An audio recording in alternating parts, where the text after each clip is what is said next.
یہ بیٹیاں جو ہوتی ہیں نا، ان کا بھی رویہ کو انوکھا ہوتا ہے ساری دنیا سے، انوکھا۔ میں کبھی کبھی کچھ ایسی باتیں کرنے کو دل کر جاتا ہے کہ جو کر گزرتے ہیں۔ ایک صاحب مجھ سے ایک دن کہنے لگا، حضرت صاحب بڑی مشکل میں ہوں اور اتنا کٹھن وقت آ گیا کہ کوئی حال ہی نہیں۔ میں نے ان سے کہا کہ اپنی اماں سے دعا کراؤ، مسئلہ ٹھیک ہو جائے گا۔ کہنے لگا اماں تو انتقال کر گئی۔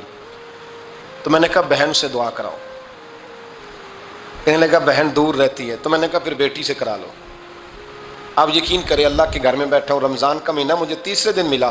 کہنے لگا حضرت صاحب الحمدللہ اللہ نے میری مشکل آسان کر دی۔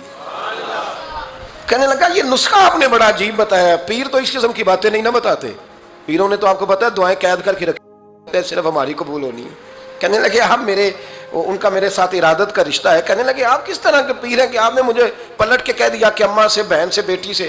تو میں نے کہا اصل بات یہ ہے کہ میں کبھی تھکا بھی ہوتا ہوں، کبھی کسی رنگ میں بھی ہوتا ہوں، اور کئی دفعہ اب تو یہ حال ہو گیا ہے کہ رونا آئے بھی تو روتے نہیں کہ لوگ تماشا نہ سمجھیں۔ کئی دفعہ آنسو چھپانے بھی پڑتے ہیں کہ لوگ اس کو اداکاری اور فنکاری ہی نہ سمجھنے لگ جائیں۔